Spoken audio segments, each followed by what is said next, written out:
grant, I think, every argument of the pro-choice side, it is a neutral thing, not something to be celebrated. I think there's very few people that are celebrating that. How can you say it's a neutral thing when you've actually called for a federal abortion ban? Some Republicans take it as far as like without exceptions, which I think the whole argument of exceptions is profoundly up, because it's like, oh, you get some health care if you've been raped, if you've been sexually assaulted, if your father or your uncle sexually assaulted you. Okay, then fine. You suddenly get to be treated as a human like everyone else, where you have access to your own reproductive health care.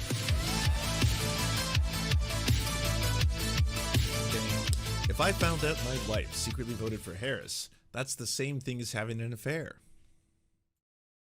And if I found out Emma was going into the voting booth and pulling the lever for Harris, that's the same thing as having an affair. That, to me... Oh, my God. Let him finish. Go, Jesse. It's our day. That violates the sanctity of our marriage. Preach on. Yes. What else is she keeping from me? Exactly. What else has she been lying about? Why would she lie to you? Have you threatened her? Why would she lie to you? Oh, they want me to tease. Why would she do that and then vote Harris? Why would she say she was voting He's Trump not the problem. and then voting Harris? And I caught her, and then she said, I lied to you for the last 4 years. So you admit you intimidate It's people. over, Emma. That would be D-Day. That would be D-Day.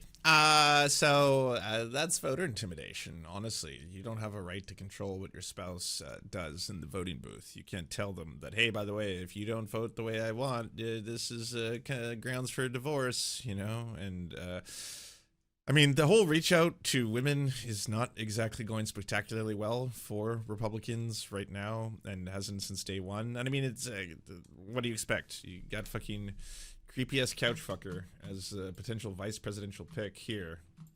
See any people, like when you're in Paris, the girls are girls and the boys are boys. And that's true in Paris, and that's not necessarily true in some of our big cities. And then she says, she says, Senator Vance, I'm embarrassed to tell you this, but when I was in New York City recently, I saw a grown man who was walking around in a miniskirt, and then she gets very quiet and she said, Senator Vance, I could see his balls.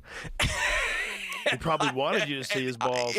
And you realize, oh my God, this is not empowerment. This is not respecting lifestyle choices. Right. We're letting a grown man walk around in a miniskirt in broad daylight. Like, what are you talking about? I feel like you should be allowed to wear a miniskirt. Wow, thanks, Joe. No, I guess that was too far for Joe Rogan. If you're a man and you dress in anything other than manly clothing, which I'm sure you all know, pants, right? You gotta wear the pants. But if you wear anything other than pants, you're either a woman or gay. And so if you do that in public, you shouldn't be allowed to. I went to a very exotic land. Have you heard of Paris? Yeah, I heard of it. Yeah, so I was there. See things. Show you things. Also, you can just see things on the street sometimes. Looking at someone as they were walking, and then happened to look a little closer, and then I could see a little hint of ball sack just poking out the bottom, and I was like, "Oh, that's not a woman." No, so wait, what am I talking about? I don't even want to know the context of that anecdote. I would rather that anecdote just exist in and of itself, just on its own, you know? If a girl can wear a miniskirt, you could wear a miniskirt. That's not what bothers me. But what bothers me is if I have to see your balls. To flash people in broad daylight in New York City? You're a pervert. You're a pervert. You're just a pervert. If that's what you're doing, you're a pervert. And I want all of us to say, whatever your political persuasion, just say, no, that's weird. Right. You're not allowed to walk down the street and flash children in the middle of the world's, or the America's biggest city. And it reminds me, you know, Emmanuel Macron, who's the leader of France, who's doing this and advocating for it. I'm sorry, I missed the Harris-Walz policy where they're like, we care deeply about a lot of issues. We want to obviously provide a lot of money to child tax credits in order to be able to afford better homes. We want to talk about renewable energies and maybe sustainable economies. Also, men should be allowed to flash their balls at people in general public. I mean, this is just a fundamental human right we care so deeply about. It's profoundly important to us in our campaign. Like, everything about this, it's all these weird projections, and honestly a lot of it happens to be, I think, just deeply embedded kinks and fetishes and stuff like that.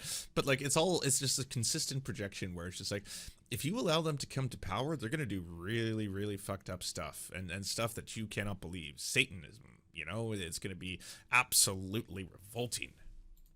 France made this observation about, you know, somebody asked him, why hasn't all the transgender stuff made its way into France? And Emmanuel Macron says, well, in France, we have 2 genders, and that's plenty. And I kind of wish that was the attitude that we had in the United States of America. Well, have you ever heard Mark Andreessen break? So wait, I didn't know that France has 0% trans population, according to JD Vance. We're learning things. Down why woke is like a cult. He does it. He's a brilliant guy. He's a very good friend. Yeah, I've heard this. Yeah, it's brilliant, and he talks about how you can be excommunicated from the cult if you don't follow the doctrine. You have to follow. That's right. I forgot about that. Do you remember how the right were losing their shit over the opening ceremony? And that apparently was just like, look at this degeneracy. They have clearly Satanists, globalists, queers. What do we have there? These appear to be transgendered folk who are on the stage. Y'all were losing your shit over an opening Olympic ceremony that had pageantry. That was too much. You think for a fucking second JD Vance was walking in the streets of Paris talking to trans folk, talking to people or men in dresses or cross-dressers or people in drag? You think that any of that is real? If they couldn't handle the opening ceremony, not for a fucking second. Religiously to the letter. That's where all this stuff, like if you're allowing guys to just have their balls hanging out walking down the street because it's empowering. Yeah. And because like you're being inclusive, like, well, no, you're empowering perverts. Yeah, it's a cult and it's a religion, but with one big difference. And I think this is, you know, well, the big difference is none of this is true, not a thing. I've never heard of a single LGBTQ+ advocate said that, hey, by the way, part of the fundamental principles of fighting for equality is that we want men to be able to hang brain everywhere publicly, and this is what we fight for. This is it. This is our struggle. We have to, you know, band together and get united in this. This is again a weird kind of, again, you know, clearly very deeply entrenched, you know, personal thing that JD Vance is expressing and projecting onto other people, being like, they've lost their minds. You know, they're trying to advocate for grown men walking around in dresses with beautiful giant ball sacks just dangling underneath the dress, and they think that's okay, you know, and they want to tempt us with these giant balls, and like we're trying to say no. All right, we want to take a stance against this and make sure that it's not something that anyone is allowed to do. Actually, this observation is probably one of the things that led me back to my own faith, but I sort of just a fundamental background belief I have about humanity is, you know, we're the hardware, right? We're biological organisms. We're the hardware. And the software is the ideas that we have in our head. And certain software promotes human flourishing and certain software destroys human flourishing. And I think that the good kind of ideas tend to promote human flourishing.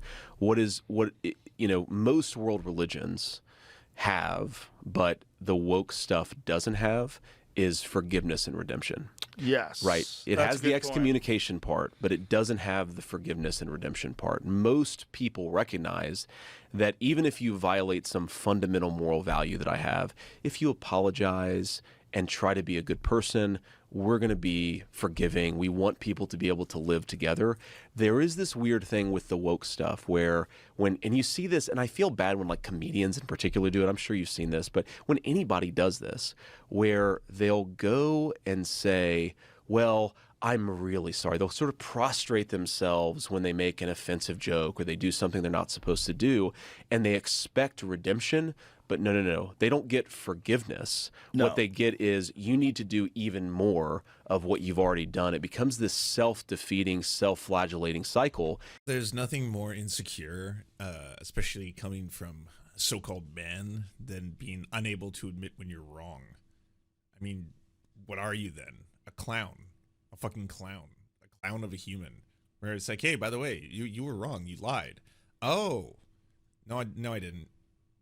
No, you did. It's objectively false. It's just not true. Here's the reality right before you. You can see it with your own eyes now.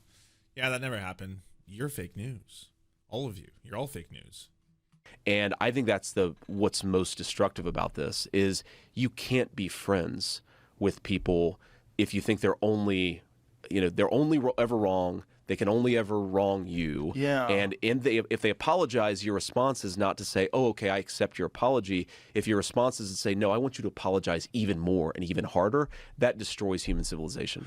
It's an interesting observation, right? Because it really does behave like a religion, but it's a religion without like a good doctrine. Yes. It's a religion that hasn't been thought out by wise people. That's right. Where they haven't come up with these different, like the Ten Commandments, or different pathways to forgiveness. There's nothing. So it's this thing that behaves like a religion, but it's not really well thought out, and it's very illogical. And it also combines pharmaceutical drug companies and all. There's a lot of other weird shit that's attached to this religion. Yes. That you kind of need. Like if you were expecting Joe Rogan to actually have, let's just say, an intelligent conversation discussing the issues, and where he holds, JD Vance accountable for perhaps anything that he lies about, you were wrong. It's not going to be that. It's going to be two grown-ass adult men who are very wealthy, both exceptionally wealthy, actually, again, attacking and vilifying minorities. Exactly what you'd expect. That's it.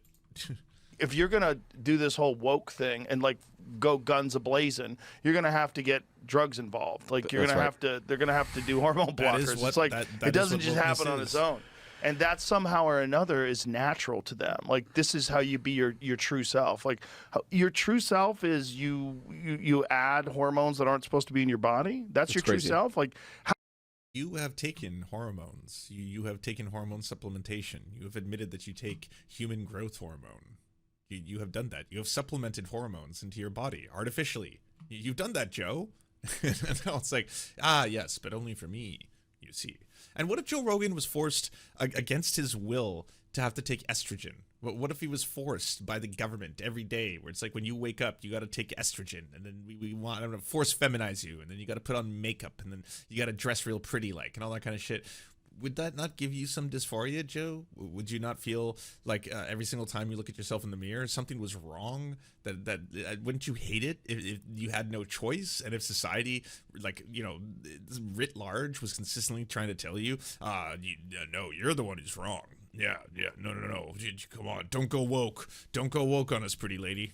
How do you know? Right. And it's irreversible? Are we fucking sure this is... Yeah, and by the way, instead of your true self being, maybe I should be skeptical of some of the crap that I'm putting into my body, I should lean into the idea that I should put more foreign things into the human body. That's what to me is so fascinating about it, is the true self. Like, I think all of us, that's sort of part of the human journey for truth. We're all asking, who are we? Right. I wanted to read a totally unrelated article. Joe Rogan explains his TRT, growth hormone and vitamin-fueled lifestyle. Neat. The UFC commentator, BJJ Black Belt, comedian and podcast host, has never hidden the fact that he uses TRT, which is testosterone replacement therapy, and HGH, human growth hormone. For Joe Rogan, he takes it to fight the aging process. He combines the TRT with a healthy diet and vitamins. Rogan was recently featured in an article by Rolling Stone where he talked about his testosterone and HGH-fueled lifestyle. He shoots himself up with testosterone on a weekly basis. It's what fighters get in trouble for, but obviously, I'm not competing. I just like the idea that I'm cheating old age and death, although, you can't cheat it forever. As well as the human growth hormone, if he's dropping a little, he'll pop a Nuvigil, a variant of the focus-improving drug that fighter pilots use. Most mornings, he preps for the day with a Vitamix sludgy blend of kale, spinach, celery, a large hunk of ginger about the size of a child's thumb, 4 cloves of garlic, an apple, and then some coconut oil. Tastes like crud, but after your body digests it, you're like, whoa, there's a lot of good stuff that's going to work there. This is the only healthy thing of this entire article so far that you're ingesting.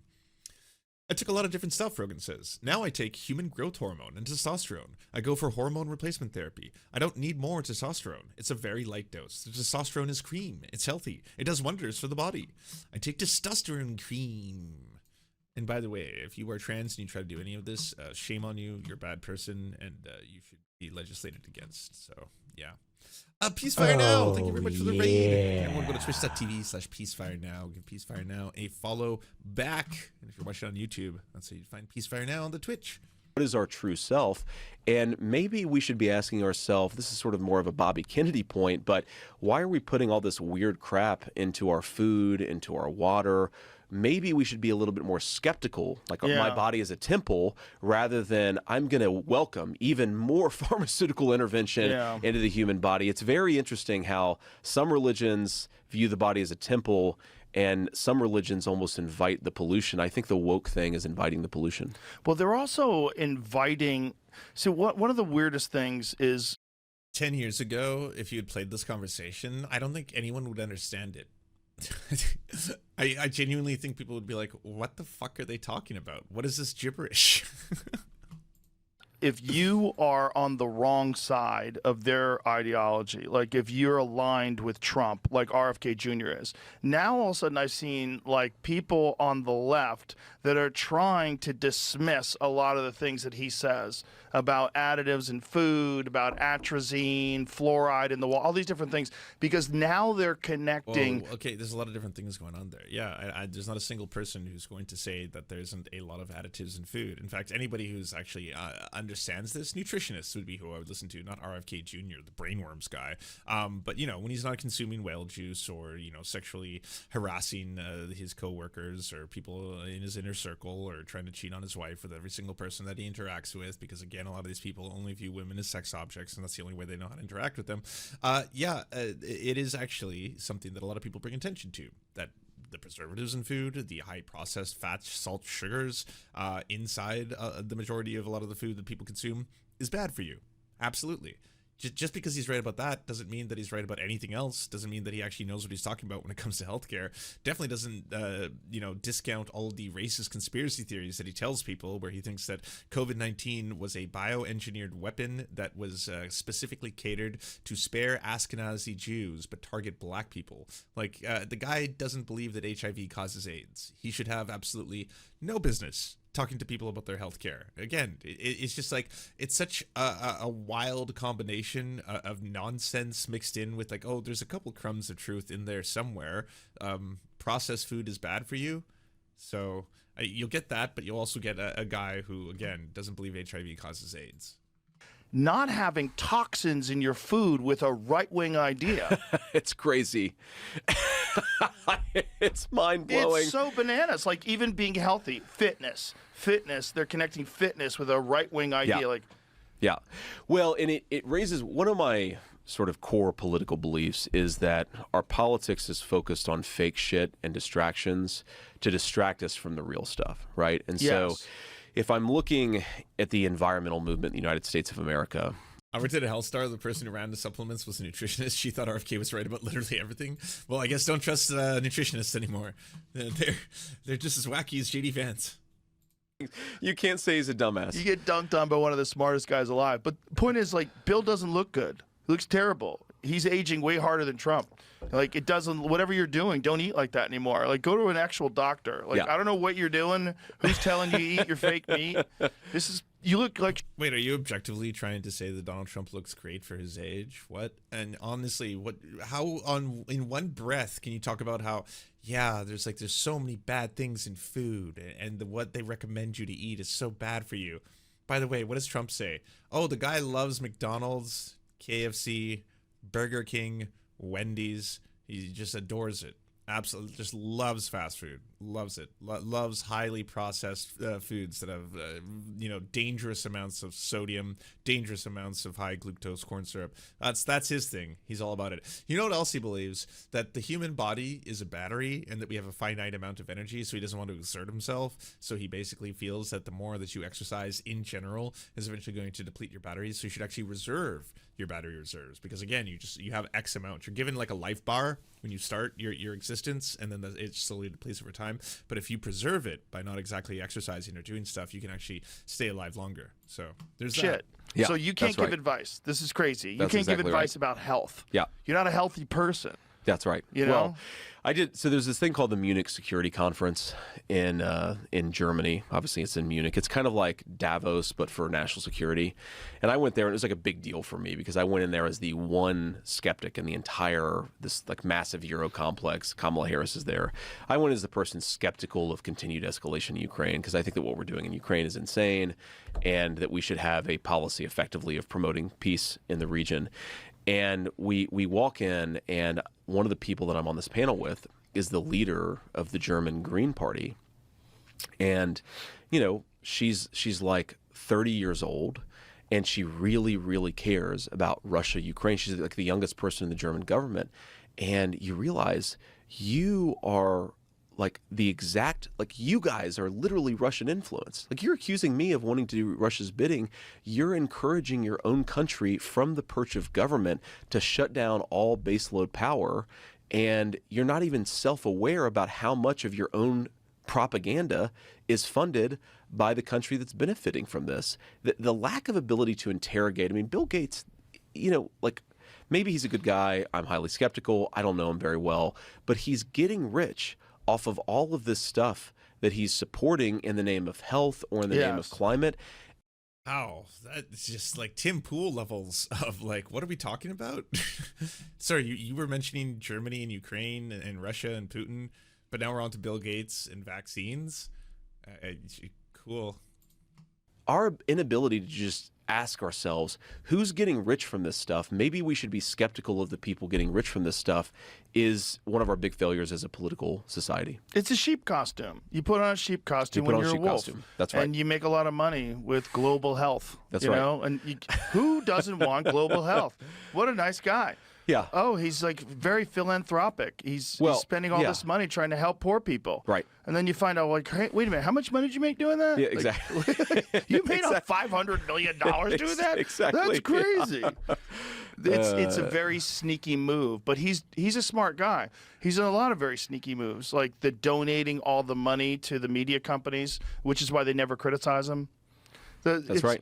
He's donated like $350 million to all these different companies. That's right. Or, you know, this is, I think, one of the reasons why we don't have more people asking questions about Big Pharma. Of course. Is the entire national media. Think about how many pharmaceutical advertisements you watch when you watch a football game. Yeah, let's get into this, because this is an interesting... Yeah, maybe it has something to do with the fact that all of you run cover for all of these companies by talking about fucking nonsense all day. Like, why criticize Big Pharma properly? Why actually criticize what they do or their corporate structure or the fact that they spend more on advertising than R&D? When you can just talk about how vaccines turn your brain to goo and how Bill Gates is part of some giant global George Soros funded conspiracy to pollute your body with toxins. Let's keep talking about toxins. You gotta love when everyone brings up the word toxin. Like, oh, I'm doing a cleanse right now to get rid of toxins. What are the toxins? The pollutants that I put into my body. That's why I would never put anything artificial into my body. Not the way trans folks do. I stick to good old fashioned testosterone supplements. Thank you very much. And it's just like, what the fuck? Like, okay, how is anyone ever going to effectively criticize or even try to nationalize, pharmaceutical companies to remove the financial incentivization behind human health if all they're doing is going after vaccines control your brain, 5G, magnetic powers put into the towers given to you by the vaccine, all that kind of shit? Well, then, yeah, we're never actually going to be holding pharmaceutical companies accountable. We're never going to be criticizing them properly. We're just going to consistently talk about how Bill Gates is the single source of evil and Elon Musk is the single source of good in the world. Here's the analysis, you know?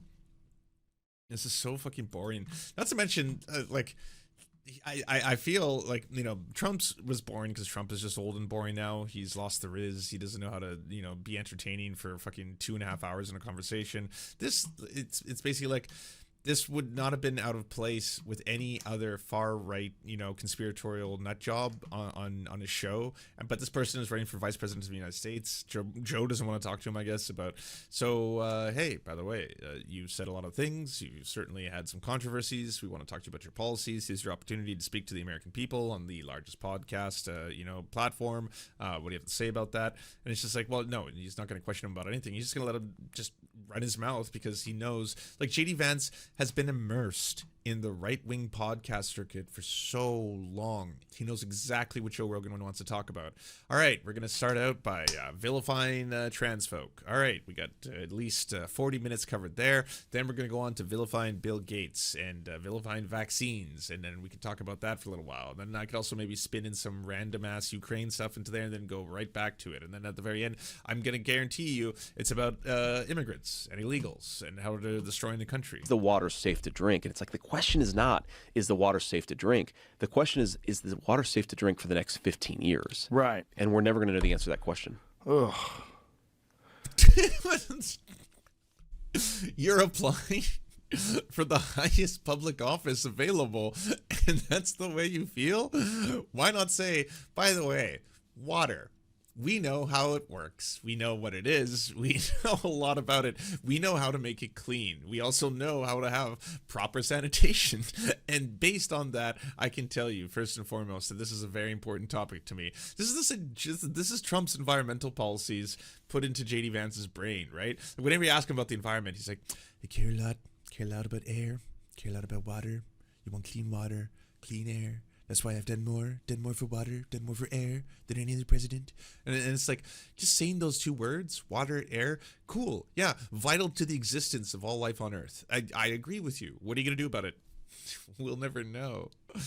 It's magnets, how do they work? Water, how does it work? Yeah, people are terrified of this idea of someone sabotaging things like that have trains that contain toxic chemicals. People are terrified about the sabotaging of the grid in particular. Sure. That's one that a lot of people have talked about. Yeah. That we're very vulnerable. Yeah. Like what can be done to sort of shore that up? It seems like cyber attacks are possible, physical attacks are possible. Yeah. And if the grid goes down, we have a real problem, right?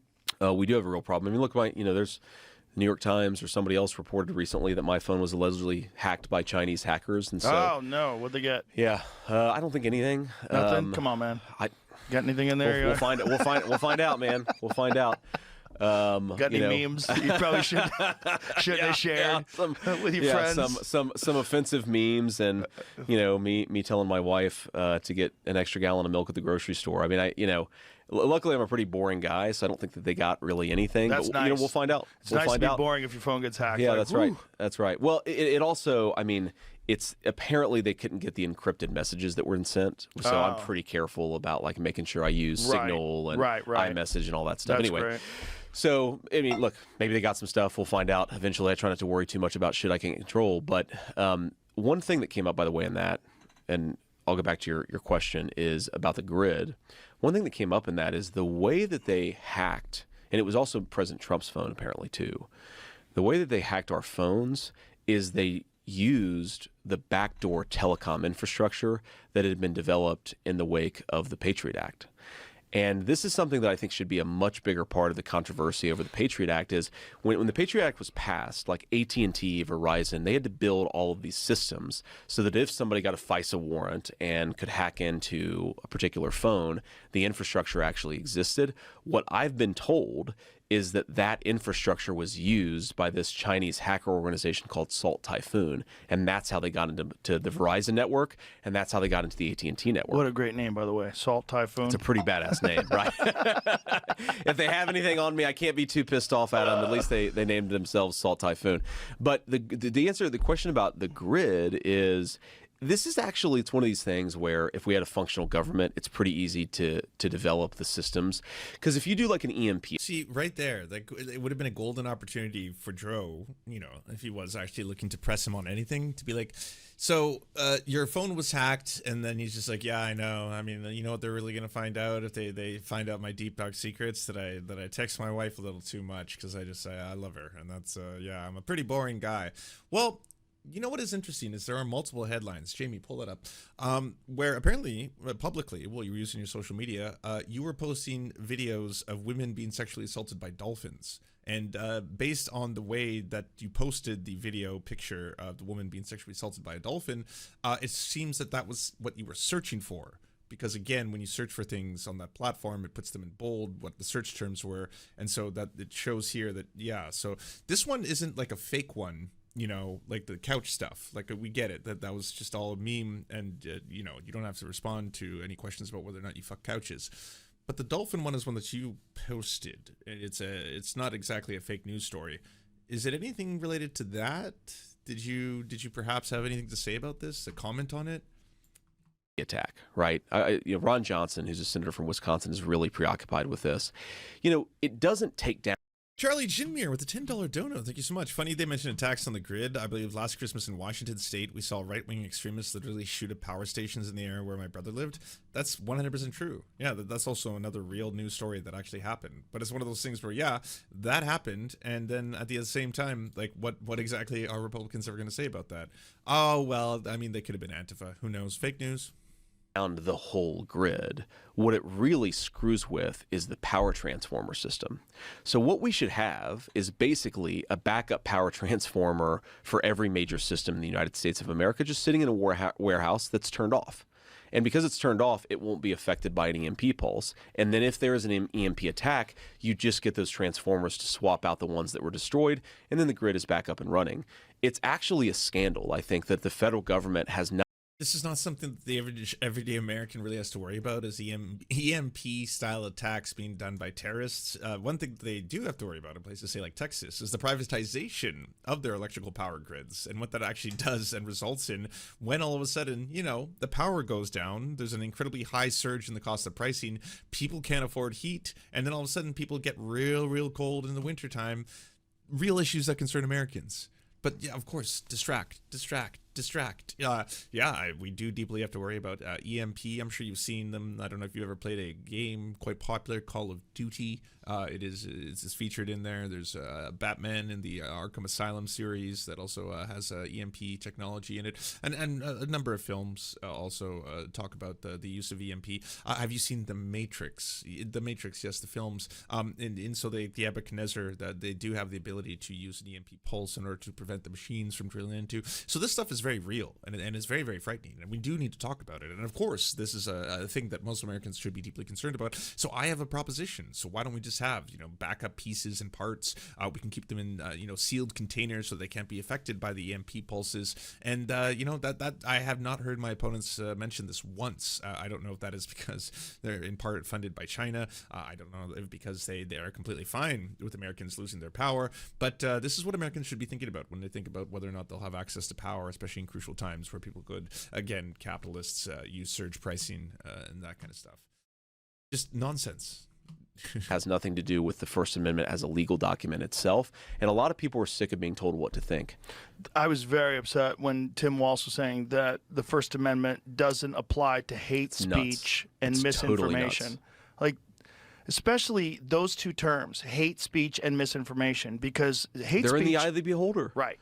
It's so subjective, and it's the marks are moving as to what's called hate speech now. It's moving further and further away from normalcy. If you say that an 11-year-old should not get ginger. Is there a single American who knows what the First Amendment to the Constitution is, or what it's about, or why it exists? Because I always just hear about it that it exists because you're allowed to say whatever you want, and that's America. Unless you want to burn the flag, then no, then you're a communist. But for everything else, you have the ability to just say whatever you want, you know, at any given time. That's it, and that's what the First Amendment to the Constitution is. Unfortunately, Tim Walsh doesn't realize that. Transition drugs, that is hate speech according to a significant subset of the left. Yeah, if you called Caitlyn Jenner Bruce Jenner, that's hate speech. A lot of people would say that's hate speech. And you used to get banned for life from Twitter. And here we are back into the whole trans people bad section. So yeah, Twitter is not going to be the government. So the government is not Twitter. Twitter is a private corporation. Consider it a large-scale publishing house, if you will. And yeah, the whole protections that are provided to companies like Twitter in the United States is that they, in good faith, are supposed to be able to look after the content that they're providing, and they won't be held legally liable for, again, people who generate content that could be incendiary, could be racist, could be incitement to violence, as long as they themselves are policing it and doing everything in their power to reduce the amount of, again, things like hate speech or directly targeted violence and that nature. But when it comes to the First Amendment to the Constitution, is that the government itself is not allowed to pass laws that are going to infringe on the freedom of assembly, the freedom of religion, the freedom of the press, and that is, yes, very crucial to prevent the tyranny of monarchs in that sense. So the government isn't allowed to pass things that prevents the press from being able to freely, tell a story about how bad the king is, or how bad the president is, or how bad the person who is in charge of any level of government. And that is crucial, again, yes, for a functional and good democracy. I agree with the First Amendment to the Constitution. I think it is. I think it's a good thing. That's not the same as saying like, well, you know, people think they care about free speech, but I mean, I'm not allowed to be transphobic. And like, you know, is that freedom? I should be allowed to be transphobic. You are. All of you are. Joe, you're on a monstrously huge media company, Spotify. Spotify allows you to say all these horrifying things.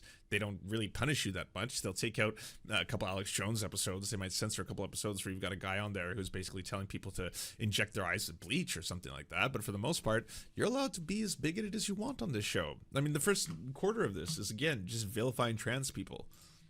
For dead naming someone. Yes. Which is just bananas. Which is totally bananas. You can call him a cunt, but you can't call him Bruce. The whole thing is so crazy. Yeah. It's just I also don't get why cis folk want this so bad. It's like people who want to say the N-word. You can say the N-word. It's a word. You can just say it out loud whenever you want. And yeah, you can dead name people. You can misgender them. You can call people slurs. You can call people the F-bomb whenever you want. You can do that. It doesn't make you like face zero consequences for your actions. And also, my question is constantly, why do you want to? If someone else who's in a group is like, hey, I don't like when you do that. It's shitty. It makes me feel shitty. Please don't do that. And then you're like, well, what? Fucking censorship much? Look at cancel culture over here. Yeah, fucking hell. I just want to have some freedom of speech. Read the Constitution? It's in there. First one. Maybe you should check it out. Like, I think that this is, and look, I'm trying not to be too partisan because I know a lot of people watch your show, but this is to me the biggest and most fundamental difference between Kamala and President Trump in the campaign is, you know, whether it's Biden calling people garbage or Tim Walz calling people fascist and Kamala calling people Nazis or endorsing explicit censorship, we're not trying to censor our fellow Americans. Oh my God, you're right. His real name is James Donald Bowman. James Donald Bowman. You got rid of Donald because you didn't like the name and you're running with Donald. That's so funny. I know, I've been like, yeah, what the fuck does the JD stand for? It stands for James Donald Bowman, but he changed it to James David Vance. Yeah, but it used to be James Donald Bowman. Right, we'll attack Kamala and her policies and her ideas, but we're not trying to say you should be silenced because you disagree with us. That is anathema to everything that I believe in. And that is what's happened in the modern Democratic Party, at least at the leadership level, is they've gotten really comfortable with the idea of silencing people who disagree with them, such to the point where, like, it's not even that Tim Walz thinks that hate speech should be censored. It's that the governor of a state could utter that phrase without recognizing how fundamentally subjective it is. Right? Or Hillary Clinton saying that we want to censor misinformation. She has come out and explicitly said that we have to censor. So, you know how they started this by saying, hey, by the way, they just want to call us all sorts of names. They're throwing stuff out there. It's wild. You know, she's calling him fascist and a dictator and Hitler and stuff like that. So did you. That was you. You called Donald Trump America's Hitler. That was the thing that you did. Or disinformation or and misinformation. We lose total control. Or we lose... Like, hey, you're not supposed to have total control. Exactly. By the way, like, I know Joe is refusing to do an episode with Kamala because he won't leave his studio. He's very Tim Pool that way. You have to come into the studio. It's the only way to do my show. I am not in any way, I don't have the money to do remote, you know. You gotta come in here. And so she was like, no, we agree to do it. I'll come on your show. You just have to meet me here because I'm campaigning, so I'm going to be in this city. We'll do 1 hour. And he's like, no, I'm not doing that. You come into the show, you talk to me for 3 hours, or you can't come on at all. But even if she had done, you know, the Joe Rogan experience, do you think you would be in any way, shape, or form this cordial, this nice, this like agreeing with any single thing that comes out of JD Vance's mouth, zero pushback on every single topic, just constantly being like, wow, I didn't know that. Oh, that's true. Oh yeah, totally. Yeah, absolutely.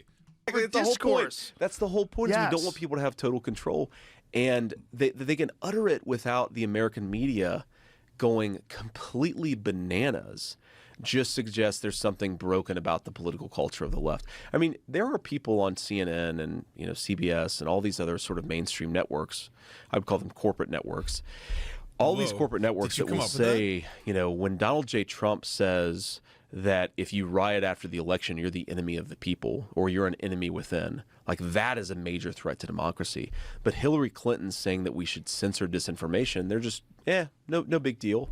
And the fact that that's not what Donald Trump said. He's lying. Jamie, come on. The stakes are quite high now, okay? You don't get to just sit back and then wait for Joe to be like, oh, can you actually verify that? That's on you now. You can do that. If you just did 2 seconds of typing on your computer, you'd be like, excuse me, that's not exactly what President Trump said. And if you look up the lead up to the attempted coup that took place, what he was stating directly before and after the coup is actually quite damning. And then while he did have to recant legally, again, when he was being questioned under testimony, that he in fact did not support the people who were trying to, again, cause an insurrection and hang Mike Pence, he afterwards called them heroes and has been venerating them over and over. He refers to his political opponents as well as his political opponents' supporters as the enemy within, and also calls them and immigrants and other groups that he's vilifying vermin, that they're poisoning the blood of the nation. These are actually some direct quotes from Mein Kampf, and when pointed out, he actually acknowledged that he now knows that they come from Mein Kampf, but he's like,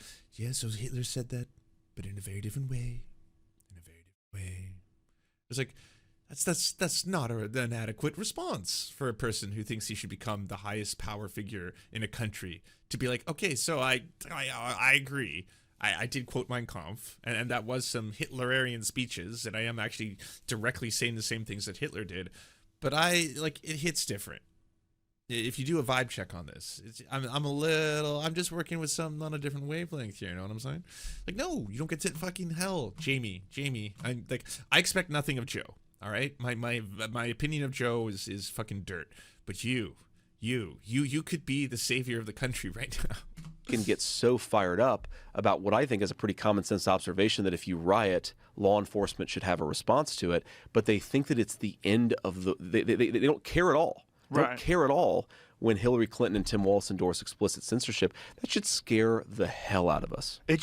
How are you watching this when Joe Rogan is normally so copyright clear? That's true. And I've just clicked on the stream health. I have absolutely no notifications of copyright.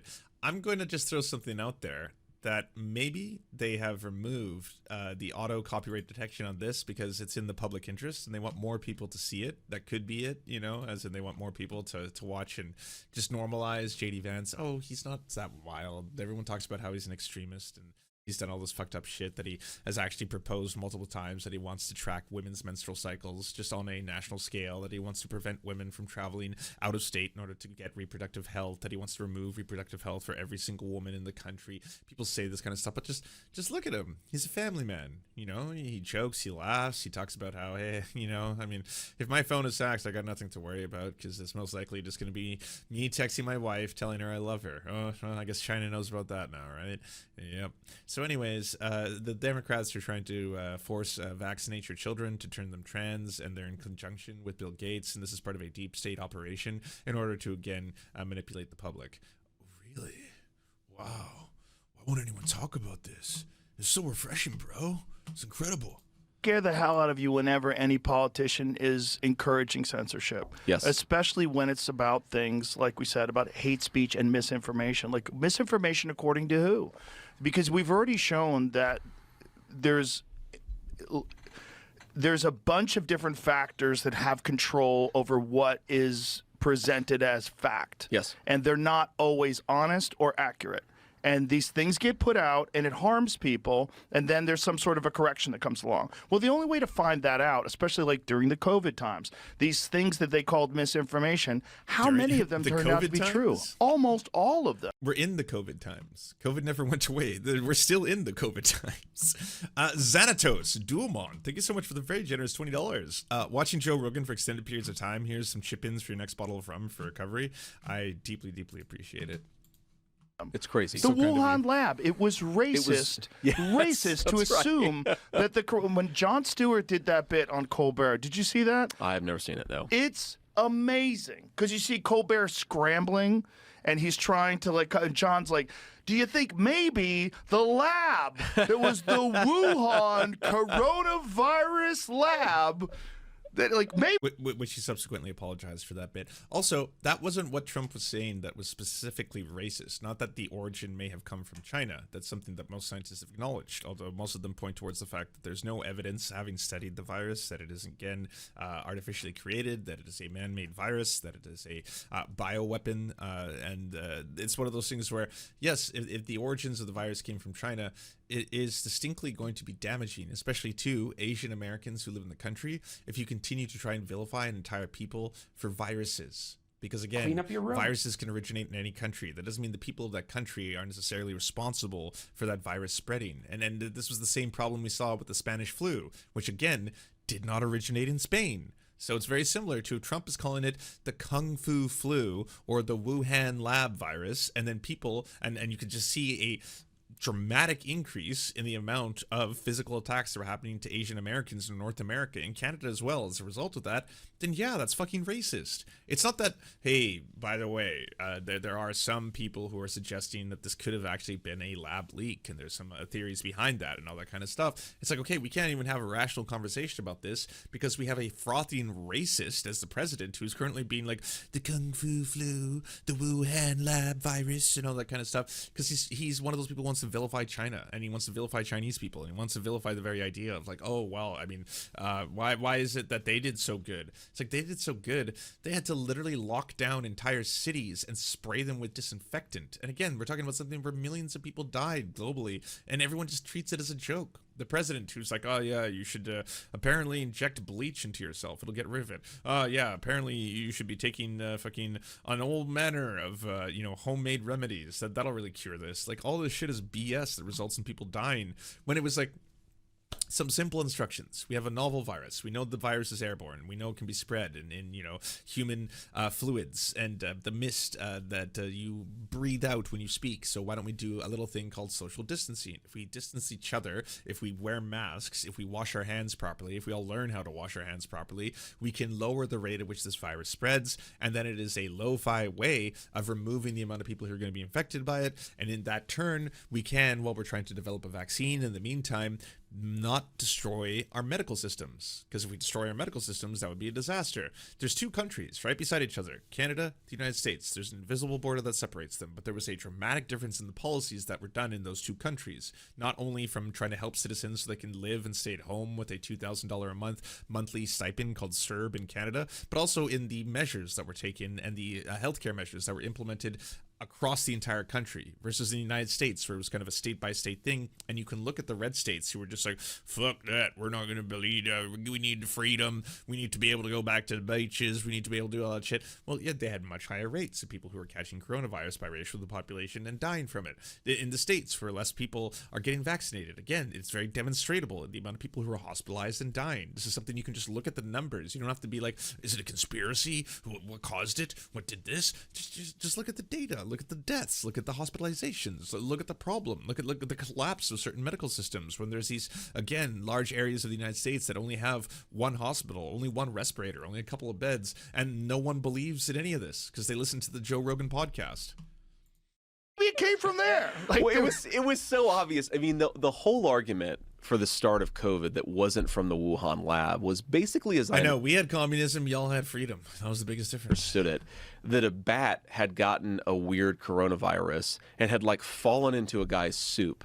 That's at not a wet, or at a pangolin was involved. Yeah. There's A pangolin? so much stupidity No. involved and that's in it. like, that was more believable than there's the Wuhan coronavirus lab. And yeah, I remember when Tom Cotton was the first major American politician to talk. I mean, people are trying to convince you that apparently, the magical bat that caught a human virus, and then apparently someone just threw it into a soup and ate it, and then they got the virus and they gave the virus to someone else. I mean, doesn't that sound ridiculous? Or a pangolin. Yeah. And then a pangolin fell into the soup and then the pangolin got the virus. Sounds like kind of ridiculous. It does sound ridiculous when you put it like that. Yeah, but then there was a place called the Wuhan lab.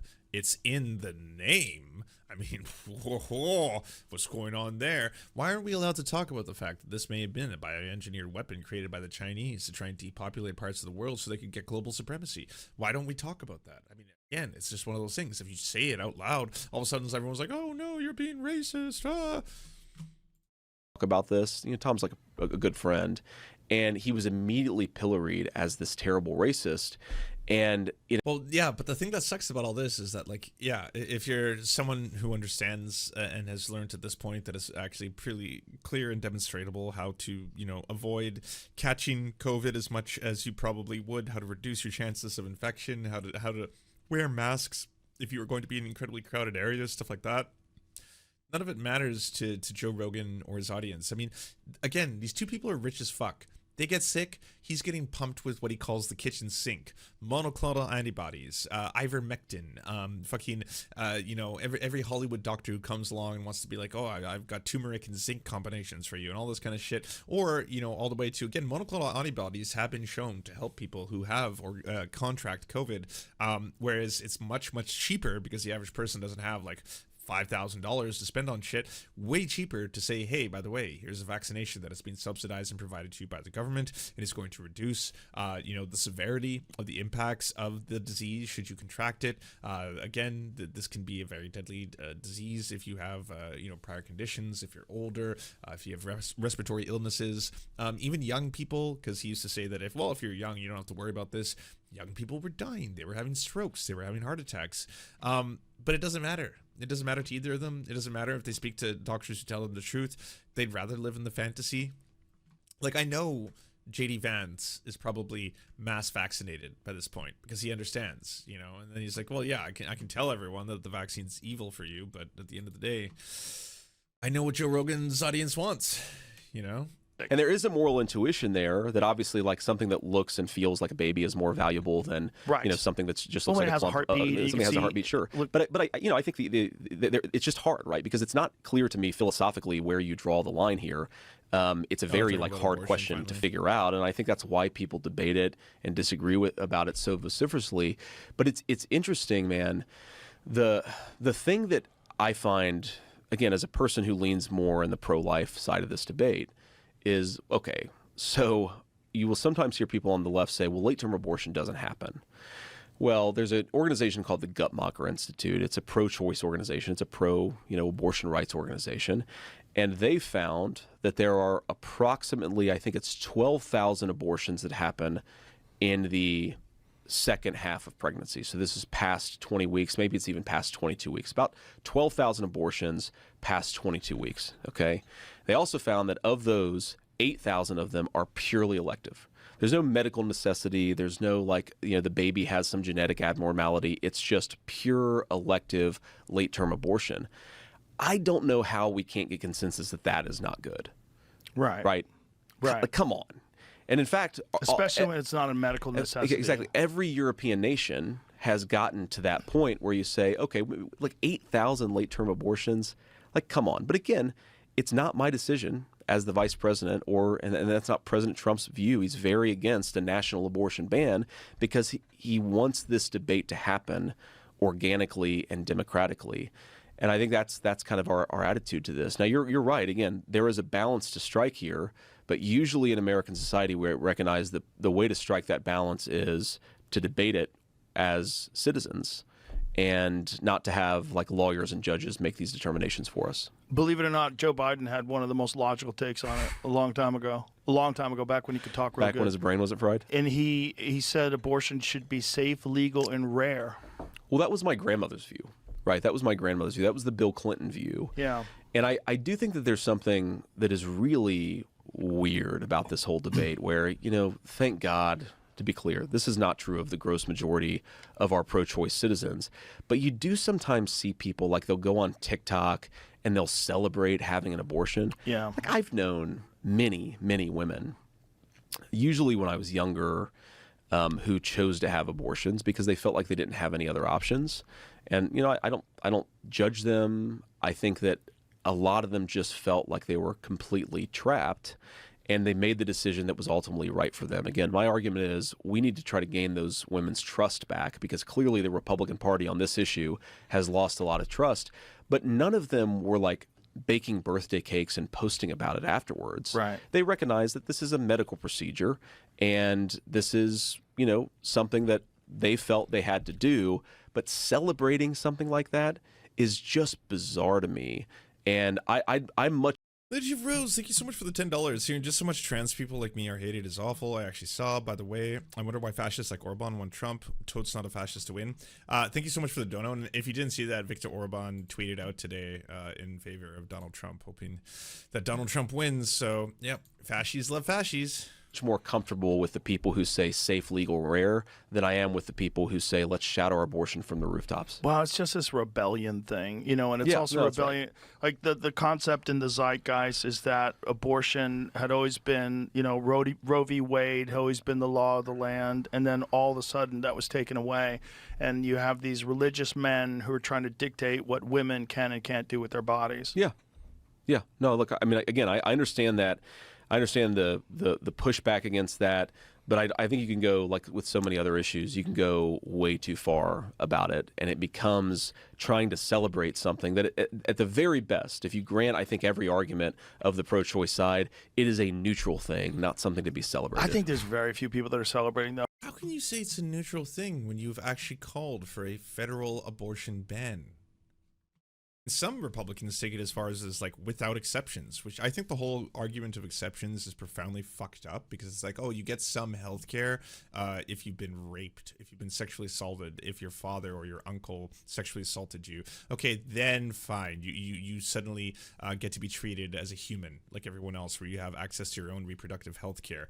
But until that point, if it's determined that that person had not sexually assaulted you, and we will determine whether or not this is considered sexual assault, you don't get health care. You don't get to make a decision for yourself. Like, that is, again, profoundly fucked up. Oh, it's just the extreme weirdos, the TikTok well, but it's like people. It's like everything, right? Where and I try. You know, this is something that is dangerous about social media. Is the danger of social media with me is not, to me, that I live in my own echo chamber and just have views reinforced. The danger is that I'm only exposed to the crazy people on the other side, who make it easier for me to adopt my own worldview, because I'm saying, oh, it's just people celebrating. When in reality, you know, like you said, most American women, even those who are pro-choice, are not celebrating this thing. I think that's one of the insidious things about the social media algorithm, is that it highlights things that people engage with. The more outrageous. Which is more outrageous, more things that they find reprehensible. Right. They see more of it. I see so many guys. So, according to a compilation of data in the United States, late termination of pregnancy.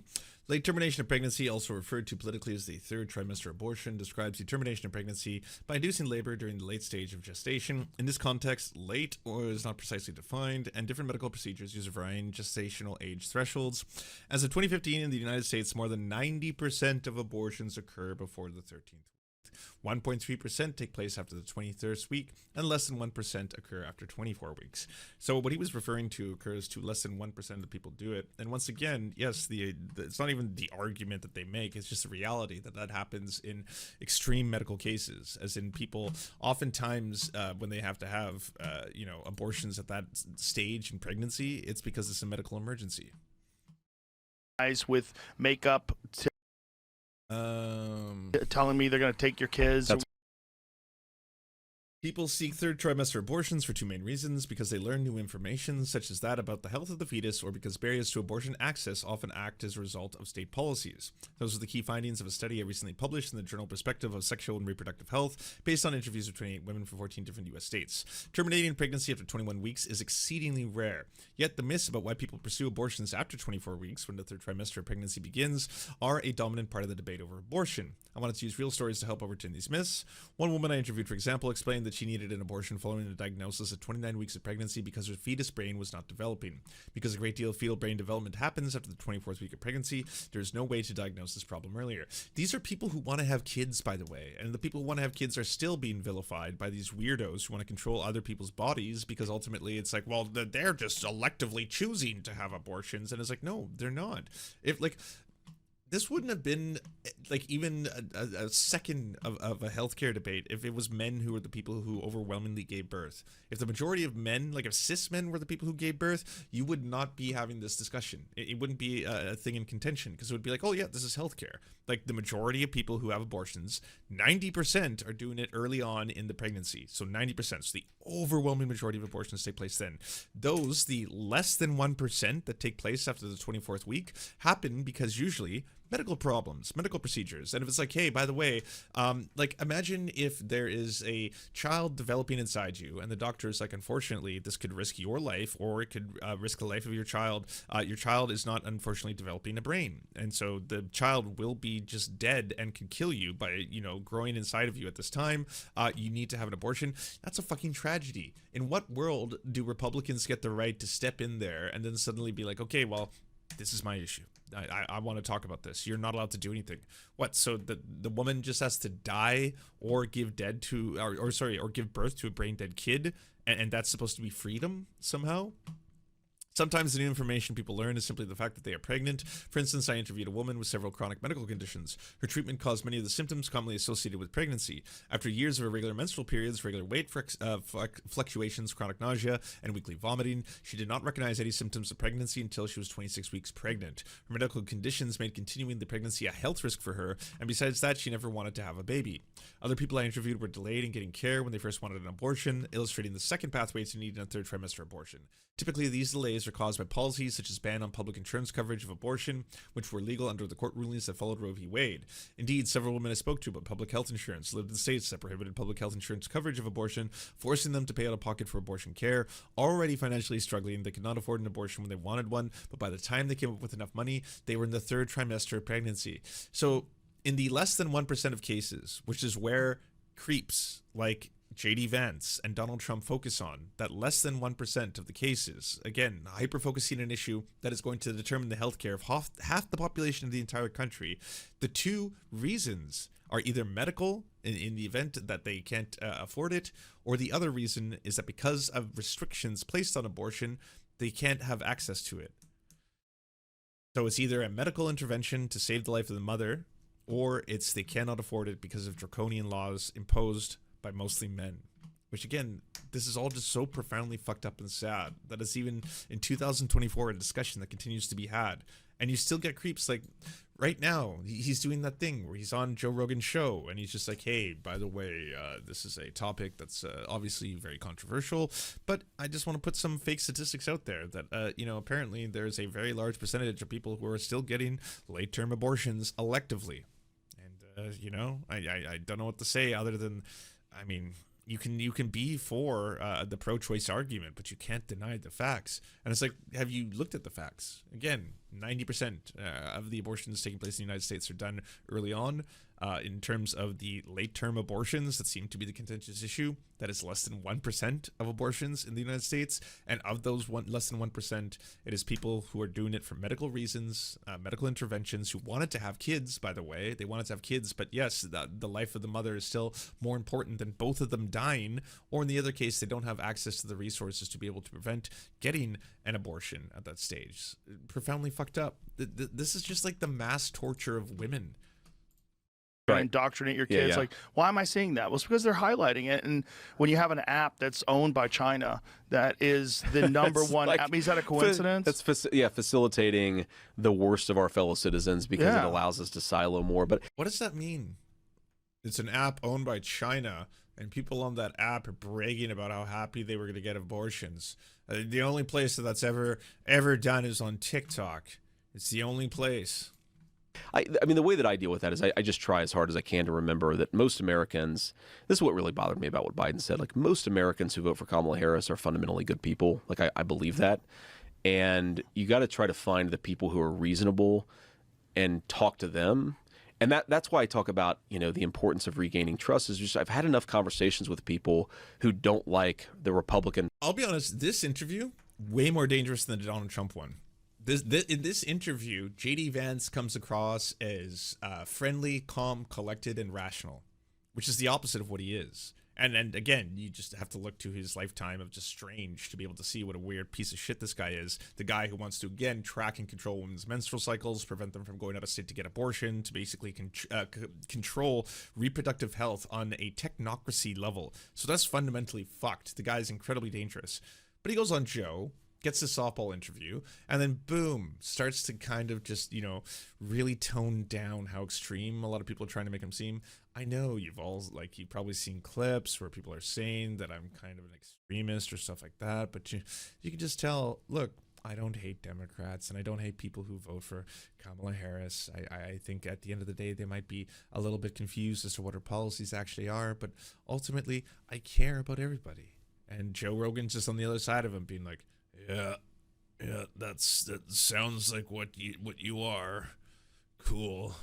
Do we have any fact checks to do, or do we just keep talking about abortion? The experience that it had with him completely changed his life. He stopped drinking. He became a much more violent shootings. Ted said, do you know what they really are? Do you know how many of them are suicide? Do you know how many of them are gang violence? Do you know how many of them are cops shooting bad guys? Do you know how many of them are actually mass shooters? Yeah, but yeah, I did know that, actually. That when we talk about gun violence problem, what we're really talking about primarily is gang violence. Yes. Right, that's where a lot of the gun violence, I think a majority of the gun violence is coming from, which is not to say it's not a problem, right? But it's not the same problem that obviously gathers most of the headlines. Right, and this idea that just getting guns out of people's hands, you got to bail? We're good. I'm good if you are. The idea that you're going to take guns away from everyone, you're going to solve the problem. It's like, no, you're still going to have people that are out of their mind, and they want to commit violence, and they're going to find another way to do it. Like, we've had other ways that people have killed a lot of people because they were sick. Yeah. Because they're out of their mind. That's right. And the fact that no one wants to look at this connection between psychiatric drugs and mass shootings is kind of insane. Have you found anything that shows like the data on? That's pretty wild. I'm finding actually people saying that there's no link, no proof. There's a paper that of says course. Yeah. That's what I'm trying to find. So that other time sources. that's Jamie, look at that.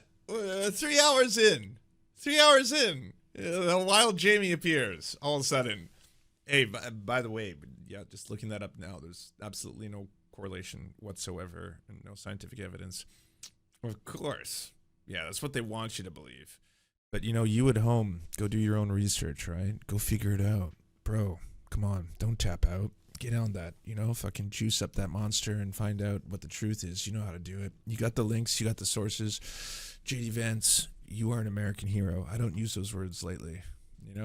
It's unfortunate to say this, but like this one is scarier than the Donald Trump one. Donald Trump one, kind of boring, just saying the same things you'd expect, but I don't think he's like winning anyone over. This one here, people who might have thought that like, my wife, my girlfriend says that JD Vance is an extremist who wants to police and control women's bodies, that we should be really frightened of him. I just listened to him on the Joe Rogan podcast. Seems just like a normal dude. Seems really open to discourse, conversation. This is the normalization of fascism being done in real time by Joe fucking Rogan. There you have it for everyone to hear. It's it's a scary thing. And whoever is JD Vance's current, I don't know, creep coach, like whatever the creep coach he's hired, they're getting better. He's getting a lot less kind of like, yes, I agree. Okay. Yes. Thank you. Thanks. Good. All right. Donut, please. Which one? The regular kind, please. Thank you. Good. What do you like? Music? Good. Nice. All right. Now it's kind of like, look, I'm just a regular guy. I like the same things as you do. Cold beer, freedom, America. I love our country so much. And it's just unfortunate they call us names. They're always calling us garbage, Hitler, fascist, all that shit. It's too bad. It's too bad because I love America, and that's what I'm here to do, to love America. So there you have it. Hey, if you'd like to unlock secret bonus episodes as well as uncensored content, go to patreon.com/The Serfs. This show is produced by Anna Loves Riley, Arian McCarthy, Cheryl Alvarez, Comrade Junkie, Doug Caddy, Everything Important, Hagbard Celine, Jimmy Sombrero, Voltimondi, Omni, Political Poppy, Preston Kroll, Quiet 185, Riley and Anna, Roller Dragon, Cernicus, Stellar Gwyn, Sebastian Demmel, Travis McClinton, Trincel, Words Greenwood, with additional support coming from all of these amazing human beings right here.